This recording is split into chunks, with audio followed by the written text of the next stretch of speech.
Hello, everyone, and welcome to Conversations with Vegan Women Leaders. I'm your host, Katrina Fox. My guest today is Frances Gonzalez. Frances is the founder and president of Vegan Wines, a vegan-friendly wine club, and Despacito Distributors, a plant-based wine distribution company. She's also an active member of Women of the Vine and Spirits, an organization that fosters a supportive environment of females in the alcoholic beverage industry.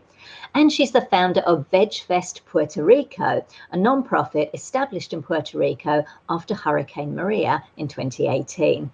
Frances, welcome to the show. Hi, Katrina. How are you?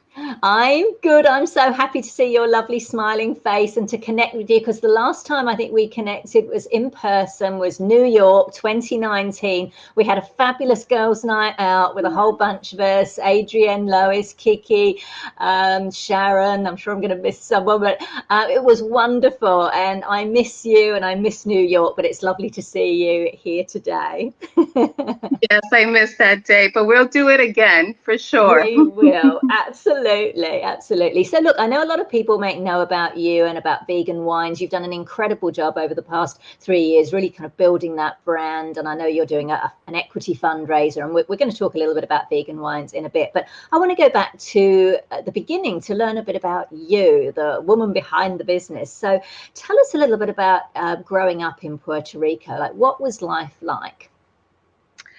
Well, my life has been in Puerto Rico and in the Bronx, New York, which I say is the second Puerto Rico. Oh, yeah. So my parents actually, I'm first generation. And they both are from Puerto Rico, but they met here in New York, trying to get jobs to survive of Puerto Rico, from the families and everything in Puerto Rico. So, yeah, we were most of the time it's a south part of Puerto Rico by Ponce, and then also in the Bronx in a very quite lively neighborhood. And my parents, they worked 2 jobs, and I pretty much took care of myself. That's just how it was. And my first language was Spanish, because that's all we spoke in the house. And I remember in elementary school at that time, there was no bilingual classes. So they said we can put her in special ed class. And my mom was like, she doesn't know English, but she's very smart. So why is she going to special ed? So it happened that my kindergarten teacher was bilingual.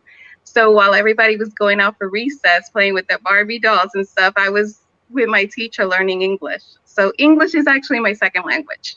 Wow, gosh, you would never know. So were you brought up in you were raised in the Bronx? Yes. You are, okay, gotcha. And my summers in Puerto Rico. Oh, your summer's in Puerto Rico. Got it. So what are there any kind of challenges growing up? I know you posted fairly recently or early this year that your mum was in and out of hospital by the time she was your age that you are now, 49. So what was that like? And what was it like kind of growing up as a Latinx person in the Bronx? Yes, well, that's our neighborhood was really all I knew, that little area. And my mother was always, she was always sick. She's had cancer. She's had everything in the book, and I remember we used to live in the 4th floor. So she would, sometimes my father would be at work, and I was so young, I couldn't drive. So she would take the bus to herself with her luggage, because she's like, I know they're going to keep me, so here's the food, and when your dad comes, tell him where I'm at. And that happened a lot. Until, even until today, she's still in and out of the hospital. But she's still with us, though. She's a strong lady. Absolutely. I think your camera just went off, Frances. I see that. I don't know why. We can hear you. Oh, gosh. I don't... Oh. There you go. Now? You're back now. Yeah, you're back now. I'm sorry about that. That's all right. We can hear you. That's good. Okay, great. So, cool. So we were very close, my parents and I did have a brother. He passed away, but I did have a brother. So it was him and I growing up. Yeah. Yeah. And what was it like growing up as a Latina in the Bronx? Because, you know, we hear kind of things about, you know, neighborhoods and racism and, you know, discrimination, that kind of thing. Did you have any experiences along those lines? Honestly, to be honest, it was stuck in Puerto Rico, and there was a lot Ah, of okay. people from Jamaica, the Caribbean. So, so it was. I didn't know about racism. I didn't honestly. I didn't grow up with it. I thought this was life. This was it, And then when I got out of that neighborhood, I was like, oh, okay, this is something different. And how old were you when that happened? When I left the neighborhood, I was 13 years old. Um, because of the neighborhood where I was at, and I got into wrong, things I shouldn't be doing. So there was a point in time that my parents couldn't control me because they had to work all the time. So my mother went to family court and explained that I kept running away, and next thing you know, they took me to a institution, like a family, how do you call it, for either foster kids or troubled teenagers, things like that. It's in Dobbs Ferry. It's still there, and I still visit them because they're amazing. And that's when I got out of the Bronx, through there. I remember it's probably about 45 minutes away, so it was a whole different world. You went from buildings, like a whole bunch of buildings and a lot of traffic, to trees and, grass. And you're like, wow. But everyone in the campus we were all from some, not so great background, and I feel that put us together, and just like we formed this family within ourselves, and the staff there was great. I remember when I turned 16, they told me that I could go back with my parents, and because I was, of legal age, and I declined, not because I didn't want to be with my parents, but I formed such a strong community there with them, the family, and I was scared to go back to that same area in the Bronx and fall back. So I was like, let me just stay here, So I did get pregnant at a young age, and I remember the lady telling me, the doctor saying, "You're having twins. Congratulations!" And I'm like, "I'm 16. Why are you telling me congratulations?"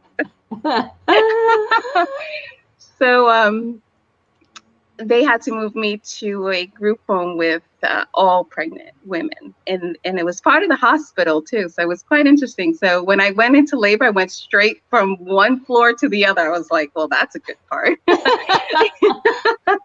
And it was interesting, and it was hard. My father would not see me until after I had the kids. He just, his baby just was having babies. I understand it now, but then I couldn't. And I know how hard my parents tried, but they only know Spanish. Their education was very limited. My father left school when he in the 6th grade, so I said to myself, it was the best thing to happen besides veganism, because it made me grow up. It wasn't just me anymore. I had life's babies, so it was, and the father was there, but he couldn't be there because he was not a great person. He was doing his own thing. So it was a learning experience, and my kids and I kind of grew up together, which I'm very proud of today. One of them is an engineer, so they've come a long way. I'm a proud mommy, that's for sure, and I wouldn't have had it any other way. Wow. Wow. I didn't know any of that. That is so inspiring. Like, looking at what you've achieved, that is so inspiring. Because I think maybe a lot of people think, oh, if you get into trouble when you're young, that's kind of, and obviously that does happen for a lot of people. And I don't want to minimize that once they go into the system, they can often stay there, and there's, not a way out. But I think it's just so inspiring that, your past doesn't have to define your present or your future, and I think you're an amazing example of that. Wow. So how did you cope at 16 with 2 children? Like, did it impact, were you able to still go back to school? Did you have to leave school? Did your family help? Like, how how did that play out? Because that is young to have, I'm just thinking about, you know, it's young to have not one, as you say, but two babies. Just how was it at the time, just kind of managing that? Well, yes, after that part of the group home inside the hospital, between the two, you know, it was a very nice place, even though it was in the hospital. You know, it felt like you were in an apartment building. You know, you just shared rooms. It was like a college thing, but without the fun of college. So after I had the kids, I had them premature at 8 months, and one had to stay in the hospital for a month. So then my parents then started, my father gave in and he went to visit them, and that was it. You know, my parents were both like, come back home. So I was able to come home. They did tell me, you know, this is your kids. So we'll be there, but this is your kids. And then it was hard because they were very hard to, you know, to like breastfeed. And I was young, and my mother, you know, it was challenging. I never slept, so I didn't go back to school until later on with my third child. And with that, I got my GED. But it was more because of the time. You know, it's not like now we can do it online virtually. Then you had to go, you know. So yeah, it was hard, but you know, I decided to be a mommy, and that was part of it. You know, my parents were there supportive, but they were not there to, you know, say, I'll take care of them for you. They're like, no. Yeah, to do it. Yeah. Did you get to go out like and party, like, or do typical teenage things, or did that maybe come later? Yeah, my parents then, when my kids were like toddlers, they started being, okay, don't worry, you can go out. I'll stay with them. You know, they started understanding. We started getting along better. My parents and I started understanding how to be a parent, and you know, and they understood how hard it was for me to be a single mom. So when it became they were like in their twos and threes, then my family, my parents were more you know, they were like, yeah, they were even like, go out, have some fun, we'll take care of them. They were so happy to be with them. Oh, wow, that's amazing. It's wonderful. It just shows how you can evolve. And you seem like you've done, I don't know whether you've consciously done it, but a lot of personal development work on yourself, because you seem to have really, yeah, just kind of just have that understanding, like you said, of just recognizing, oh, okay, this is how, like seeing it from the other person's perspective, which I think is a brilliant skill to have in life. And sometimes it can take us a long time to get there. It took me a long time, I know that, but it sounds like you got there a lot quicker. Well, one of the things I always wanted to do is also, especially my mom, protect her. So I just didn't want to do I wasn't upset with her anymore for what she did, you know, with the court situations. I was more like, she was on my good side again. I guess I was on hers. But everything started falling more. I was so grateful, falling more into a family thing. And after finding out that your parents are still there, you know, there throughout all this, and everybody else isn't, it kind of gives you a wake-up call. Love it. I love it. Wow. So now you posted on social media, I think recently, I think 20 years ago, you know, like you had 4 children by then, you're a single mother of 4 children, and you actually moved back to Puerto Rico. And I think you built a home on top of your parents' home. Tell us about that time. You know, what were your challenges? What were you going through at that particular time? And why did you move back to Puerto Rico? Well, one of the things is that I wanted my kids to keep their heritage. You know, I wanted them to know English and Spanish. You know, I wanted them to know how to say bendición, which means bless me, to their adult families. And so our agreement was that my children would be part-time Puerto Rico and New York. So at one point of this was every year. No, let me take that back. Their kindergarten till 2nd grade, they were in New York. Then we went to Puerto Rico, and then in junior high school we came back to New York. And then I lost my home about 2 years later, and we had to move back to Puerto Rico. Like I've always been an entrepreneur, and that business didn't go so well. So I lost I lost the house, and then I remember one of my sons saying, "Let's just go back," And I was like, "You sure?" He was like, "Yeah." So we just packed everything and moved to my parents, and I was like, "All right. So what do I do now?" So I took my last savings, and believe it or not, with $10,000, I was able to build a house in on top of my parents. This was Wow. before tax was in Puerto Rico. We used to have no sales tax, so it was, a lot simpler then. And we built it ourselves, between Wow. our family. It's not a grand place, but it's home. We love it. I still feel at peace there every time I go. Wow, I love that. And it's like you said, I like what you said about, you're an entrepreneur, and being an entrepreneur means sometimes, you take a risk. I think the risk is inherent when you're an entrepreneur. It's kind of the definition in a way, because, it's different to going to a job where you're getting your regular paycheck. I mean, obviously, the job market can be very unstable, as we've seen with COVID, but still, being an entrepreneur, starting your own enterprise, your own business, has got that risk involved. And, the fact that just because, something failed or didn't go the way you wanted it one time doesn't mean you can't come back and do something incredible, which of course you've done. So let's talk about the Hurricane Maria in late 2017. It hit Puerto Rico. It's absolutely devastating. Can you talk to us a little bit about that time, how it impacted you, your family, and Puerto Rico? Well, all my kids were there at that time, and by the time the hurricane before was very light. So in Puerto Rico, we have this hurricane season every time. It's like, oh, it's going to hit us hard, and then it doesn't. So I think a lot of people, we knew it was going to be bad, but we never knew it was going to be that bad, and I went from being able to connect to my parents and, telling them, I hope everything's okay. Did you board up all the windows? I'll be there as soon as I can. To boom, I couldn't even, that was it. That was the last time I spoke to them until 5 days after the hurricane. Somehow, some way, Eric found tickets, and he was like, pack some food, a lot of food, and sorry, that's our dog that just That's okay. packed a lot of food, and take whatever you can in the suitcase, and a lot of canned food, and that's how we went to Puerto Rico. And I remember from the plane looking down, it honestly, because it looked like a bomb was just the whole, every tree would look like it was on fire. Like, I've never seen anything like that. And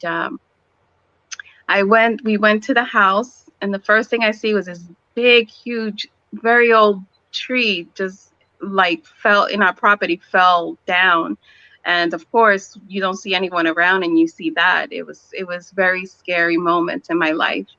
My father, I remember I finally seen him sitting on our floor in the house, and he just looked so exhausted, because it's just, my mother is, she's always sick, so it's him, and my children weren't that old, they would be able to help, but so much.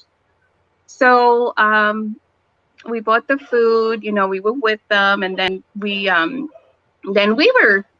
no way to communicate with anyone, and there was no gas, there was no water, there was no electricity. I remember waiting on a line for gas for like 3 hours, and then just as we were 2 cars away, that was it, that they had no more gas. Or one of the things that I really didn't understand was that in the supermarket, you can only let for so many people go in, because they were scared of people were going to rob, like in the supermarket and stuff. But they had this produce section with tomatoes and all this stuff, and I was like, oh great, we have food. And they were like, no, you can't have that food, because it's something about the insurance. I was like, are you kidding me? Wow. I was like, so Oh you mean to tell me you rather let the food rot because of the insurance than sell it? So basically, that was the most frustrating moment, because food going to waste. So we helped each other. A lot of our, we just helped each other, and a lot of people left, doctors left, and we couldn't get food in. Puerto Rico we have the perfect setup to grow our own food, but we imported everything, and it was that made people realize, yeah, we got to start being self-sufficient here. So that's where my thought came about VegFest. Wow. So tell us about that. So, and I've noticed actually, I just want to point out, we've got someone who left a nice comment, Nelson, saying he's a Puerto Rican vegan here. So awesome. I love it. Nelson. And there's a link to, to Frances's vegan wines. I know you're asking about that running across the bottom of the screen. Wonderful. So tell us about the VegFest Puerto Rico. So what is the perception of veganism in Puerto Rico, and how has the VegFest been received there? Well, it's more popular than people think, so when the hurricane happened, people were trying to find a way to survive, I mean, a lot of people were stranded with cars, everything was local, you had to keep local, so you had to go to your local neighbor and be like, you want to swap, you got avocados. Well, no, we didn't have avocados at all after the hurricane. Took a moment, but in the part that I'm at, where we have the vacation rentals, well, we had the vegan bed and breakfast. It's called Rincón, which means corner in Spanish, and that is in the West Coast, and that has a lot of people from the States that have moved there, and it's very diverse, and there's a lot of plant-based awareness there. Right. So we would have this farmers market before the hurricane, and it started slowly coming back, whoever could make it, and little by little it started getting more people. So on my second trip back after the hurricane, it was like a 3 or 4 weeks later, I started asking people, I was like, how about if I was to do this? And, would you go? And people were like, yeah, anything to make money, because we were in a desperate situation. And I remember going to the town hall and I said, look, if I can use the municipal area, which is a lighthouse in a beautiful setting, I'm not trying to charge for this. I'm not charging anything for this. I just need the space. I will do everything else. The only thing that people had to pay for was the license. So whatever permit the town needed, that it was like $30 or something. That's all they had to pay. Then it took almost a year. It took about 8 months to get the paper. I think, one thing, it's like when people don't understand something, they just need to be comfortable first. So we had to go through that with the municipal. And I remember with one lady, she made crepes, and I said, she made it with goat milk. And I was like, if you make it vegan just for one day, I was like, and nobody buys it, I swear I'll buy them all from you. All right. And then she was like, okay, I try it. So she did, and she sold out. Nice. And I loved it. And I loved it because now today she was named one of the travel magazines as one of the best brunches in the Caribbean. But she has an amazing vegan brunch. So she was able to open up her restaurant since then. I'm very happy. Nice. And we sold out. We had about 3,000 people there. And I just promoted on Facebook and Instagram because that's all I had. And about 3,000 people came. That we were sold out by 3 or 4 o'clock. And that I had to tell the second live music set, yeah, we don't have no more food. No, people are not going to stay here. And it's funny because I remember when finally we were all set up and I'm trying to get everything together. And someone says, so what booth are you going to be in? I'm like, what are you talking about? Your wines. I'm like, oh, I forgot. Oh, no. I didn't even sell my wines. I mean, I truly forgot. I was like, oh, okay. So we have also a rescue group, animal rescue group, and they adopted all the dogs. All the dogs got adopted that day. It was just such an amazing experience, and people were like, okay, so we're gonna do this again in like 3 months, and I'm like, no, every year. Yeah. Oh, amazing. But it was very much accepted that until today. We did it again the next year, and then we were supposed to do it the next year, but then COVID hit, and of course we can't do it this year. But my thing is that I always tell people, VegFest doesn't belong to me. It belongs to everyone. You know, I want everyone to be part of this. I never want it to be a paid event. And I've had that people come up to me and say, you should be charging for tickets. And I'm like, no, no, I'm not, because it's for them. I'm not trying to make money off of this. It's for me and them, actually, because we're promoting veganism in Puerto Rico, and it's strong. It is strong there. I love it. I love it. Well, that was a nice segue into into vegan wines. So I remember when you launched, I kind of watched your journey, and it's been amazing and really inspiring. When and why did you decide to start vegan wines? Well, I was on a trip in France in a winery tour, and someone said the word egg whites. And I'm like, why are they saying egg whites in a wine tour? And then I asked them, and they explained to me about the fining process and all that. And my birthday turned into a research trip. So I went to winery, and I love wines, but Eric doesn't drink, so he was driving. So that's handy. Right? It was awesome. But I wanted to just find out everything. Like, okay, why are you doing this? Is it because of the taste, or, you know, all the sediments? But the sediments don't taste. So it was a whole bunch of stuff. And I remember going to this one winery, and he's also the grower and the grape grower. And he told me when he purchased his vineyard, the soil was dead. He said, Frances, it was no life. They put so much chemicals and so many things that he had to leave it alone for 5 years. He could not do anything. And he is not a vegan, but just seeing that hearing his story and seeing how much he loved the just nature and bringing life back to that vineyard. You know, he gets so excited when he sees worms in the soil. You know, he's like, this is life. This is what a vineyard should be like. You know, it just gave me the encouragement that this one needed to be said. It wasn't just about wines. It's a lot more than wine. So I said, when I go back to the States, they know what vegan wines is. So I came back here, Googled it, nothing. Google veganwines.com, and I'm like, okay, Frances, you got some work to do now.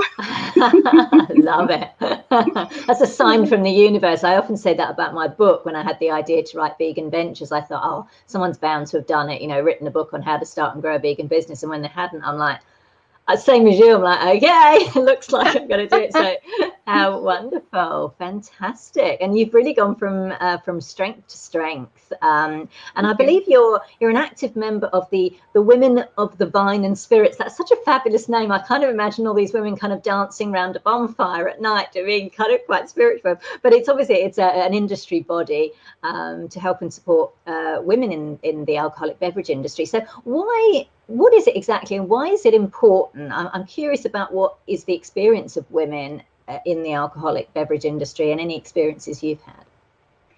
Yeah, so, you know, I knew as a vegan, you know, how would I be taken in the wine industry, but I wasn't aware how male dominated it was, you know, and it just made me feel even smaller at the time when I first started, like a little dot, you know, in this big maze. So I love Google. You find a lot of stuff through Google. And I remember coming across it, and the owner lives maybe 45 minutes away from me. So it was one of the searches that came up quick. And then I was learning more about him, and I met with her, and Deborah Brenner, she gives you she calls you even before you know, like if you show interest, you want to join, she calls you, and she also wants to make sure, you know, what are your intentions? Like, why you want to join? And it was just like talking to an old friend, you know. It was very nice, and just the support group that they have from work for, like, where you work, you know, when you are in, you know, you have to answer to a man, you know, because of his role, you know, to being an entrepreneur that is trying to get in certain doors. So they cover every angle, nothing is left out. And I that's a part that I like, because even if this doesn't pertain to you specifically, you can help that person and be part of that solution, and vice versa. I've gotten so much support. So it is a bonfire moment. Wow, I love But that. So it's that collaboration and helping and supporting one yes. another. Yeah, yeah. And I we kind of, do. yeah, Oh, so go ahead. sorry. Go ahead. No, that's right. I was just thinking, I was kind of imagined that that industry would be quite male dominated and how women would fare. And if you come up against any discrimination or you have to act a certain way to kind of get your foot in the door. Mhm. Yes, Deborah has made a lot of great movements along with that. And actually now there's even male men that are part of Women in Wines and Spirits, because if we're trying to make it a norm that women are in the wine industry. So it's good to let them see how we work and how we operate and how we work together and collaborate and support each other. So it's been a very amazing experience for sure. We also have these symposium, that I was supposed to go to when COVID just hit back in March of, oh my gosh, I lose track of it, 2019. And they just create awareness, so much awareness on so many angles. Yeah, wonderful, amazing. Just on the topic, I'm just going to raise this because I know some people might be thinking about it. With obviously, wine is alcohol, and there's the whole thing of, responsible drinking. And I'm just kind of curious, how do you kind of navigate that? You obviously, you run a vegan wine company, very ethical and everything. And then there's that thing of responsible drinking and alcohol. So I'm just wondering how you fare and any reactions you might get from people. You know what I mean? Like some websites, for example, say, oh, we don't allow advertising of alcohol. It's almost like it's demonized kind of thing. So how do you sort of navigate that whole thing? With food. Yeah. I collaborate I love collaborations. That's one thing. Yeah. And I feel that food and wine pairing is something that a lot of people enjoy, even if you're not a drinker, like a wine lover or someone that drinks, weekly or monthly. But when you sit down and you are enjoying that dish, that dinner with your family, or you're sharing a glass of wine, it's quite interesting. For sure. I think you've just frozen, Frances.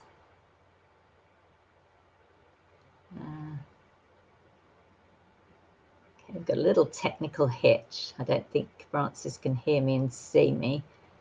You might need to maybe log out and log back in again. Well, while we wait for Frances, I will just maybe mention, so Vegan Wines is a vegan wine club, and I think at the moment it's US based, and when you sign up and you basically get vegan wines delivered to you each month, and I know that Frances travels to various different places. She goes and visits the farmers and their land, or I'm not sure farmers is the right word. There's probably a posh word for people who make winemakers, I guess. And yeah, she goes and visits them and, sees how they make the wine. So, it is all done very ethically. Which is amazing. And then I believe she's also started, as we mentioned, Despacito Distributors. So actually distributing wine throughout the United States.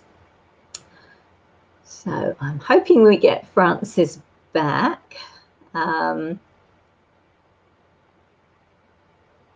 Oh, hang on. I think she might be coming back. There we go. We got Frances back now. That's okay. I was just doing a promo. It was a chance for me of vegan wines. I did a nice little promo. So we had a little radio commercial there. So it's all good. Great. Wonderful. So that leads nicely into, we'll do the rapid fire questions in a moment, but I just did a nice little promo of vegan wines and what it is that you do. But at the moment, you're currently running an equity crowdfunder. So tell us in a nutshell, just briefly, what's the aim? What's the vision? What are you aiming to do next? Veganize the $418 billion wine industry. Wow, is it that big? Wow. Yes. That's that huge. big. That's one thing I always say. People don't, we don't see it like that, but you're talking about worldwide, right? So Yeah. Amazing. That's a wonderful vision. I love that. I love it. Fantastic. So let's go into the rapid fire questions before we wrap up. So this is where I ask you a question and you just answer in either one word or one sentence. So they're quite fairly short. Unless you say anything like super interesting, I might go, oh, you can expand on that. So there's no real hard and fast rules, but we just try and make this, a fairly kind of a rapid fire section. So what's the most courageous thing you've done? be a mom. Yeah, I thought you were going to say that. After hearing your story, I thought, I bet she says that. Absolutely. And wonderful, Mum. I love it. What does leadership mean to you? And what kind of leader do you think you are? I believe leadership is collaboration, working together. That's what it means to me. Community. I love that. And yeah, you definitely do that. You're a wonderful collaborator. What do you love most about yourself? That I'm me. Awesome. What's one thing, and I know you shared quite a lot today actually, which is interesting. What's one thing most people don't know about you? It could be an anecdote, it could be a story, it could be a unusual hobby, anything that most people just wouldn't know about you. Oh, wow, that's a good one. Oh, I love the piano. Do you? To play it or to listen to it? Both. Oh, you can play the piano. You're multi-talented, multi-skilled. Okay. Next time we're in New York, we'll have to find a piano bar to go to. And then finally, Frances, so what have been maybe one or two key lessons that you've learned throughout your life that you would like to share with other vegan women leaders? Don't give up, honestly. Just keep going. We're all going to hit hard times. That's given in life. But either you have to go and stay in bed for the day, or you have to go for a walk and step away from work. Just do it. But just come back and it's going to get better. It has to. I always tell myself it has to get better. I love that. Wonderful. You're such an inspiration, Frances. I love what you're doing. I love your passion, your determination, your positivity, your community, the way that you collaborate, and of course your mission, which is wonderful. So if you are watching this episode, you can see veganwines.com. The URL is scrolling along the bottom of your screen. If you're listening to the audio version of the show, that link will be on the show notes page for this episode. So veganwines.com, do go and check out Frances's work. There is a link to the WeFunder from there as well, which is an equity crowdfunding campaign. So that's a chance for you to get in on the ground and be part of this amazing company and brand that Frances has established. So Frances, it's always a pleasure. It's been lovely speaking with you today. Thank you so much for joining me. Likewise, Katrina, and thank you, everyone. Have a wonderful rest of the day, the evening, wherever you are in the world. Wonderful. Thanks for tuning in, everyone. Bye for now.